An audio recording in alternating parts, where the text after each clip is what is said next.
संबंध। इस प्रकार मन सहित इंद्रियों को वश में न करने वाले मनुष्य के पतन का क्रम बतलाकर अब भगवान स्थित प्रज्ञ योगी कैसे चलता है, इस चौथे प्रश्न का उत्तर आरंभ करते हुए पहले 2 श्लोकों में जिसके मन और इंद्रियां वश में होते हैं, ऐसे साधक द्वारा विषयों में विचरण किए जाने का प्रकार और उसका फल बतलाते हैं। राग द्वेष विषराग द्वेष विषयुक्त तस्य तु विषयानिन्द्रियश्चरन् आत्मवश्यैर्विद्धेयात्मा प्रसादमधिगच्छति। परंतु अपने अधीन किए हुए अनंत करण वाला साधक अपने वश में की हुई राग द्वेष से रहित इंद्रियों द्वारा विषयों में विचरण करता हुआ अंतःकरण की प्रसन्नता को प्राप्त होता है। प्रश्न, तू पद का क्या भाव है? उत्तर, उस लोक में जिसके मन इंद्रिय वश में नहीं है, ऐसे विषयी मनुष्य की अवनीति का वर्णन किया गया है और अब 2 श्लोकों में उससे विलक्षण जिसके मन इंद्रिय वश में किए हुए हैं, ऐसे विरक्त साधक की उन्नति का वर्णन किया जाता है। इस भेद का द्योतक यहाँ तू पद है। प्रश्न, विध्यत्मा पद कैसे साधक का वाचक है? उत्तर, जिसका अंतःकरण भली भांति वश में किया हुआ है, ऐसे साधक का वाचक यहाँ विध्यात्मा पद है। प्रश्न, ऐसे साधक का अपने वश में की हुई राग द्वेष से रहित इंद्रियों द्वारा विषयों में विचरण करना क्या है? उत्तर, साधारण मनुष्यों की इंद्रियां स्वतंत्र होती हैं, उनके वश में नहीं होती। उन इंद्रियों में राग द्वेष भरे रहते हैं। इस कारण उन इंद्रियों के वश होकर भोगों को भोगने वाला मनुष्य उचित अनुचित का विचार न करके जिस किसी प्रकार से भोग सामग्रियों के संग्रह करने और भोगने की चेष्टा करता है और उन भोगों में राग द्वेष करके सुखी दुखी होता रहता है, उसे आध्यात्मिक सुख का अनुभव नहीं होता। किंतु उपयुक्त साधक की इंद्रियां उसके वश में होती हैं और उनमें राग द्वेष का अभाव होता है। इस कारण वह अपने वर्ण, आश्रम और परिस्थितियों के अनुसार योग्यता से प्राप्त हुए भोगों में बिना राग द्वेष विचरण करता है। उसका देखना सुनना, खाना पीना, उठना बैठना, बोलना बतलाना, चलना फिरना और सोना जागना आदि समस्त इंद्रियों के व्यवहार नियमित और शास्त्र विहित होते हैं। उसकी सभी क्रियाओं में राग द्वेष, काम, क्रोध और लोभ आदि विकारों का अभाव होता है। यही उसका अपने वश में की हुई राग द्वेष रहित इंद्रियों द्वारा विषयों में विचरण करना है। प्रश्न, पहले 59वें श्लोक में यह कहा जा चुका है कि परमात्मा का साक्षात्कार हुए बिना राग का नाश नहीं होता और यहाँ राग द्वेष रहित होकर विषयों में विचरण करने से प्रसाद को प्राप्त होकर स्थिर बुद्धि होने की बात कही गई है। यहाँ के इस कथन से ऐसा प्रतीत होता है कि परमात्मा की प्राप्ति से पूर्व भी राग द्वेष का नाश संभव है। अतएव इन दोनों कथनों में जो विरोध प्रतीत होता है, उसका सामन्वय कैसे होता है? उत्तर, दोनों में कोई विरोध नहीं, क्योंकि वहाँ 59वें श्लोक में तो राग द्वेष का अत्यंत अभाव बतलाया गया है और यहाँ राग द्वेष रहित इंद्रियों द्वारा विषय सेवन की बात कहकर राग द्वेष के सर्वथा अभाव की साधना बताई गई है। 3 अध्याय के 40वें श्लोक में इंद्रियां, मन और बुद्धि इन तीनों को ही काम का अधिष्ठान बताया है। इससे सिद्ध होता है कि इंद्रियों में राग द्वेष न रहने पर भी मन या बुद्धि में सूक्ष्मता रूप से राग द्वेष रह सकते हैं। परंतु 59वें श्लोक में अस्य पद का प्रयोग करके स्थिर बुद्धि पुरुषों में राग द्वेष का सर्वथा अभाव बताया गया है। वहाँ केवल इंद्रियों में ही राग द्वेष के अभाव की बात नहीं है। प्रश्न, इंद्रियों से विषयों का संयोग न होने देना यानी बाहर से विषयों का त्याग, इंद्रियों का संयम और इंद्रियों का राग द्वेष से रहित हो जाना, इन तीनों में श्रेष्ठ और भगवत प्राप्ति में विशेष सहायक कौन है? उत्तर, तीनों की भगवान की प्राप्ति में सहायक है, किंतु इनमें वाह विषय त्याग की अपेक्षा इंद्र संयम और इंद्र संयम की अपेक्षा इंद्रियों का राग द्वेष से रहित होना विशेष उपयोगी और श्रेष्ठ है।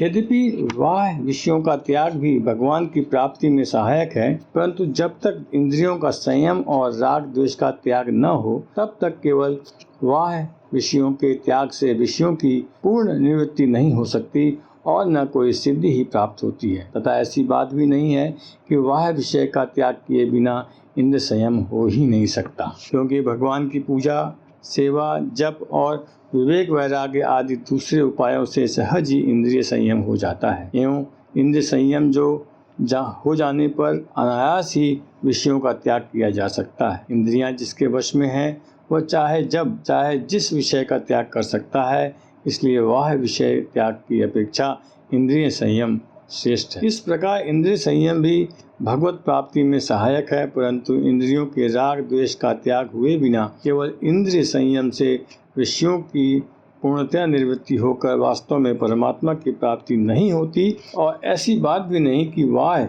विषय त्याग तथा इंद्रिय संयम हुए बिना इंद्रियों के राग द्वेष का त्याग हो ही नहीं सकता हो। त्याग सत्संग, स्वाध्याय और विचार द्वारा सांसारिक भोगों की अनित्यता का भान होने से तथा ईश्वर कृपा और भजन ध्यान आदि से राग द्वेष का नाश हो सकता है। और जिसके इंद्रियों के राग द्वेष का नाश हो गया है, उसके लिए वह विषयों का त्याग और इंद्रिय संयम अनायास अपने आप ही होता है। जिसका इंद्रियों के विषयों में राग द्वेष नहीं है, वह पुरुष यदि वह रूप से विषयों का त्याग न करे तो विषयों में विचरण करता हुआ ही परमात्मा को प्राप्त कर सकता है। इसलिए इंद्रियों का राग द्वेष से रहित होना विषयों के त्याग और इंद्रिय संयम से भी श्रेष्ठ है। प्रश्न, प्रसादम पद यहाँ किसका वाचक है? उत्तर, वश में की हुई इंद्रियों द्वारा बिना राग द्वेष के व्यवहार करने से साधक का अंतःकरण शुद्ध और स्वच्छ हो जाता है, कारण उसमें आध्यात्मिक सुख और शांति का अनुभव होता है। उस सुख और शांति का वाचक यहाँ प्रसादम पद है। इस सुख और शांति के हेतु रूप अंतःकरण की पवित्रता को और भगवान के अर्पण की हुई वस्तु अतः अंतःकरण को पवित्र करने वाली होती है, इस कारण उसको भी प्रसाद कहते हैं। परंतु अगले श्लोक में उपयुक्त पुरुष के लिए प्रसन्न चेतस पद का प्रयोग किया गया है। अतः यहाँ प्रसादम पद का अर्थ अंतःकरण की आध्यात्मिक प्रसन्नता मानना ही ठीक मालूम होता है। प्रसादे सर्व दुखानां हानिरस्यो पजायते प्रसन्न चेतसो आशु विबुद्धि पर्यवतिष्ठते। अंतःकरण की प्रसन्नता होने पर इसके संपूर्ण दुखों का अभाव हो जाता है और उस प्रसन्न चित्त वाले कर्म योग की बुद्धि शीघ्र ही सब ओर से हटकर एक परमात्मा में ही भली भांति स्थिर हो जाती है। प्रश्न, अंतःकरण की प्रसन्नता से सारे दुखों का अभाव कैसे हो जाता है? उत्तर, पापों के कारण ही मनुष्यों को दुख होता है और कर्म योग के साधन से पापों का नाश होकर अंतःकरण विशुद्ध हो जाता है तथा शुद्ध अंतःकरण में ही उपयुक्त सात्विक प्रसन्नता होती है। इसलिए सात्विक प्रसन्नता से सारे दुखों का अभाव बतलाना न्याय संगत ही है। प्रश्न, सर्व दुखानाम पद किसका वाचक है और उनका अभाव हो जाना क्या है? उत्तर, अनुकूल पदार्थों के वियोग और प्रतिकूल पदार्थों के संयोग से जो आध्यात्मिक, अधिदैविक और अधिभौतिक नाना प्रकार के दुख सांसारिक मनुष्यों को प्राप्त होते हैं, उन सब का वाचक यहाँ दुखा नाम पद है। उपयुक्त साधक को आध्यात्मिक सात्विक प्रसन्नता का अनुभव हो जाने के बाद उसे किसी भी वस्तु के संयोग वियोग किंचित मात्र भी दुख नहीं होता। वह सदा आनंद में मग्न रहता है।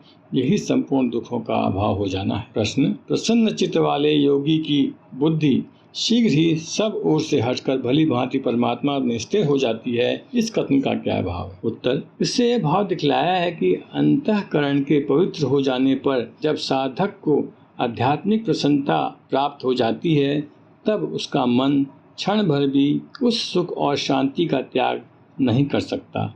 इस कारण उसके अंतःकरण की वृत्तियां सब ओर से हट जाती हैं और उसकी बुद्धि शीघ्र ही परमात्मा के स्वरूप में स्थिर हो जाती है। फिर उसके निश्चयों में एक सच्चिदानंद घन परमात्मा से भिन्न कोई वस्तु नहीं रहती। प्रश्न, अर्जुन का प्रश्न स्थित प्रज्ञ सिद्ध पुरुष के विषयों में था। इस श्लोक में साधक का वर्णन है, क्योंकि इसका फल प्रसाद की प्राप्ति के द्वारा शीघ्र ही बुद्धि का स्थिर होना बतलाया गया है। अतएव अर्जुन के चौथे प्रश्न का उत्तर इस श्लोक से कैसे माना जा सकता है? उत्तर, यद्यपि अर्जुन का प्रश्न साधक के संबंधों में नहीं है, परंतु अर्जुन साधक है और भगवान उन्हें सिद्ध बनाना चाहते हैं। अतएव सुगमता के साथ उन्हें समझाने के लिए भगवान ने पहले साधक की बात कहकर अंत में 31वें श्लोक में उसका सिद्ध में उपसंहार कर दिया। अर्जुन के प्रश्न का पूरा उत्तर तो उस उपसंहार में ही है कि भूमिका का आरंभ इन्हीं श्लोकों से हो जाता है। अतएव अर्जुन के चौथे प्रश्न का उत्तर यहीं से आरंभ होता है, ऐसा ही मानना उचित है। संबंध इस प्रकार मन और इंद्रियों को वश में करके अनासक्त भाव से इंद्रियों द्वारा व्यवहार करने वाले साधक को सुख, शांति और स्थित प्रज्ञ अवस्था प्राप्त होने की बात कहकर अब 2 श्लोकों द्वारा इससे विपरीत, जिसके मन में इंद्रिय जीते गए नहीं हैं, ऐसे विषयाक्त मनुष्यों में सुख शांति का अभाव दिखलाकर विषयों के संग से उसकी बुद्धि के विचलित हो जाने का प्रकार बतलाते हैं। नास्ति बुद्धिरयुक्तस्य न चायुक्तस्य भावना न चाभावयत शांतिरशांतस्य कुतः सुखम। जीते हुए मन और इंद्रियों वाले पुरुष में निश्चयात्मिका बुद्धि नहीं होती और उस आयुक्त मनुष्य के अंतःकरण में भावना भी नहीं होती तथा भावनाहीन मनुष्य को शांति नहीं मिलती और शांति रहित मनुष्य को सुख कैसे मिल सकता है। प्रश्न आयुक्तस्य पद यहाँ कैसे मनुष्य का वाचक है। उत्तर जिनके मन और इंद्रियां वश में किए हुए नहीं हैं एवं जिसकी इंद्रियों के भोगों में अत्यंत आसक्ति है, ऐसे विषयाक्त अविवेकी मनुष्य का वाचक यहाँ आयुक्तस्य पद है। प्रश्न आयुक्त में बुद्धि नहीं होती, इस कथन का क्या भाव है। उत्तर इसे भाव दिखलाया गया है कि 41वें श्लोक में वर्णित निश्चयात्मिका बुद्धि उसमें नहीं होती। नाना प्रकार के भोगों की आसक्ति और कामना के कारण उसका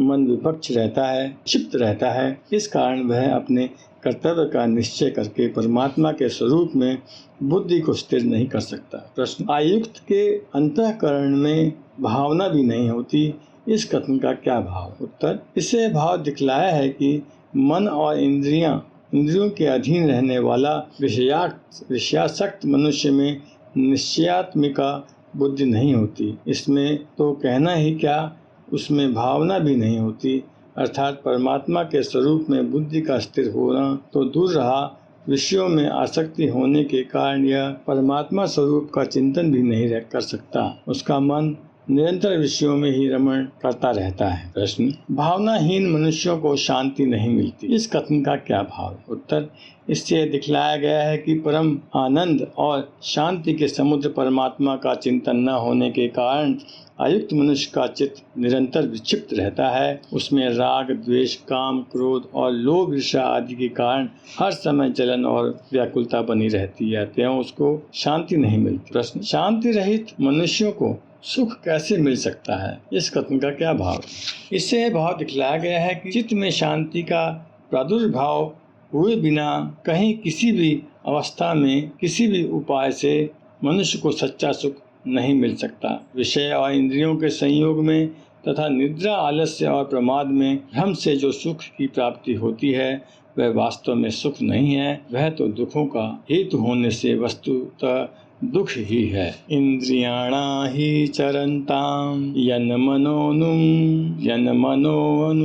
विदीयते तदस्ते हरति प्राज्ञा वायुर्नाववि वाम्भसि। क्योंकि जैसे जल में चलने वाली नावों को वायु हर लेती है, वैसे ही विषयों में विचरती हुई इंद्रियों में से मन किसी इंद्रिय के साथ रहता है, वह एक ही इंद्रिय इस आयुक्त पुरुष की बुद्धि को हर लेती है। प्रश्न ही पद का क्या भाव। उत्तर पूर्व श्लोक में यह बात कही गई कि आयुक्त मनुष्य में निश्चल बुद्धि, भावना, शांति और सुख नहीं होती। उसी बात को स्पष्ट करने के लिए उन सब के न होने का कारण इस श्लोक में बतलाया गया है। इसी भाव का द्योतक हेतुवाचक ही पद है। जल में चलने वाली नौका और वायु का दृष्टांत देकर यहाँ क्या बात कही गई। उत्तर दृष्टांत में नौका के स्थान में बुद्धि है, वायु के स्थान में जिसके साथ मन रहता है वो इंद्रियां हैं, जलाशय के स्थान में संसार रूप समुद्र है और जल के स्थान में शब्दादि समस्त विषयों का समुदाय है। जल में अपने गंतव्य स्थान की ओर जाती हुई नौकाओं को प्रबल वायु 2 प्रकार से विचलित करती है, या तो उसे पदभ्रष्ट करके जल की भीषण तरंगों में भटकाती है या अगाध जल में डुबो देती है। किंतु यदि कोई या तो उसे पथभ्रष्ट करके जल की भीषण तरंगों में भटकाती है या अगाध जल में डुबो देती है, किंतु यदि कोई चतुर मल्लाह उस वायु की क्रिया को अपने अनुकूल बना लेता है तो फिर वह वायु या नौकाओं को पथभ्रष्ट नहीं कर सकती, बल्कि उसे गंतव्य स्थान पर पहुंचाने में सहायता करती है। इस प्रकार जिसके मन इंद्रिय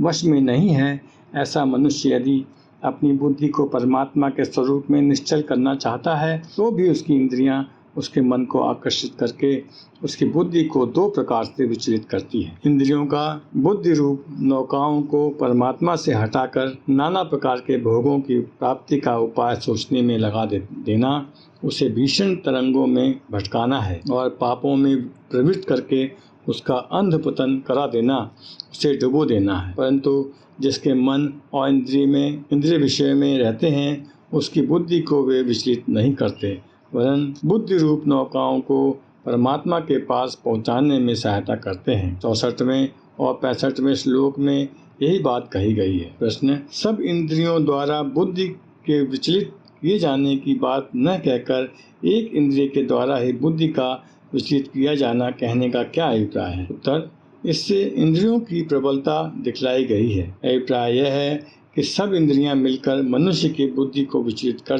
कर दें, इसमें तो कहना ही क्या है। जिस इंद्रिय के साथ मन रहता है वह एक ही इंद्रिय बुद्धि को विषयों में फंसाकर विचलित कर देती है। देखा भी जाता है कि एक कर्णेंद्रिय के वश होकर मृग, स्पर्शेंद्रिय के वश होकर हाथी, चक्षु इंद्रिय के वश होकर पतंग, रसना इंद्रिय के वश होकर मछली और घ्राणेंद्रिय के वश में होकर भ्रमर, इस प्रकार केवल एक एक इंद्रिय के वश में होने के कारण ये सब ने प्राण खो बैठते हैं। इसी प्रकार मनुष्य की बुद्धि भी एक इंद्रिय के द्वारा ही विचलित की जा सकती है। प्रश्न: यहाँ यत और तत् का संबंध मन के साथ क्यों न माना जाए? उत्तर: यहाँ इंद्रियाणाम पद में निर्धारणे पष्टि है, अतः इंद्रियों में से जिस एक इंद्रिय के साथ मन रहता है उसी के साथ यत पद का संबंध मानना उचित है। और यत तत् का नित्य संबंध है,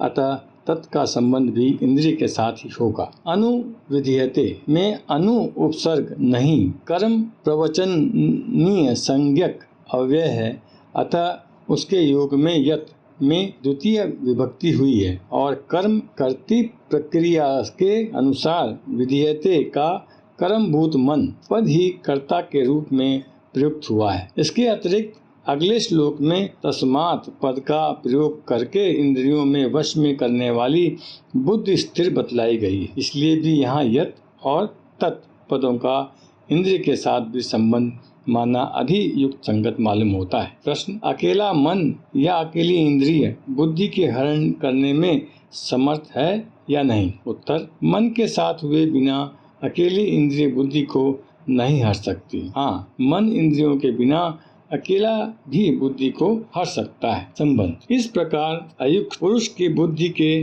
विचलित होने का प्रकार बदलाकर अब पुनः स्थितिप्रज्ञ अवस्था की प्राप्ति में सब प्रकार से इंद्रिय संयम की विशेष आवश्यकता सिद्ध करते हुए स्थित प्रज्ञ पुरुष की अवस्था का वर्णन करते हैं। तस्मानधस्य महाबाहो निगृहीतानि सर्वश इंद्रियाणीन्द्रियर्थेभ्यस्य तस्य प्रज्ञा प्रतिष्ठता। इसलिए हे महाभाव, जिस पुरुष की इंद्रियों के विषय में सब प्रकार निग्रह हुई है उसकी बुद्धि स्थिर है। प्रश्न: तस्मात् पद का क्या भाव है? उत्तर: पूर्व श्लोक में यह बात कही गई कि जिसके मन और इंद्रियां वश में नहीं हैं, उस विशेषक मनुष्य की इंद्रियां उसके मन को विषयों में आकर्षित करके बुद्धि को विचलित कर देती है, स्थिर नहीं रहने देती। इसलिए मन और इंद्रियों को अवश्य वश में करना चाहिए। यह भाव दिखाने के लिए यहाँ तस्मात् पद का प्रयोग किया गया है। प्रश्न: महाभाव संबोधन का क्या भाव? उत्तर: जिसकी भुजाएं लंबी, मजबूत और बलिष्ठ हों उसे महाबाहु कहते हैं। यह संबोधन शूरवीरता का द्योतक है। यहाँ इस संबोधन का प्रयोग करके भगवान ने यह भाव दिखलाया है कि तुम बड़े शूरवीर हो, अतएव इंद्रियों और मन को वश में कर लेना तुम्हारे लिए कोई बड़ी बात नहीं। प्रश्न: इंद्रियों के विषय में इंद्रियों को सर्व प्रकार से निगृहित कर लेना क्या है? उत्तर, श्रोत्रादि समस्त इंद्रियों के जितने भी शब्दादि विषय हैं, उन विषयों में बिना किसी रुकावट के प्रवृत्त हो जाना इंद्रियों का स्वभाव है, क्योंकि अनादिकाल से जीव इन इंद्रियों के द्वारा विषयों को भोगता आया है। इस कारण इंद्रियों की उनमें आसक्ति हो गई है। इंद्रियों की इस स्वाभाविक प्रवृत्ति को सर्वथा रोक देना, उनके विषयों को लुप्त स्वभाव को परिवर्तित कर देना, उनमें विषयासक्ति का अभाव कर देना और मन बुद्धि को विचलित करने की शक्ति न रहने देना, यही उनको उनके विषयों से सर्वथा निगृहित कर लेना है। इस प्रकार जिसकी इंद्रियां वश में की हुई होती हैं, वह पुरुष जब ध्यान काल में इंद्रियों की क्रियाओं का त्याग कर देता है,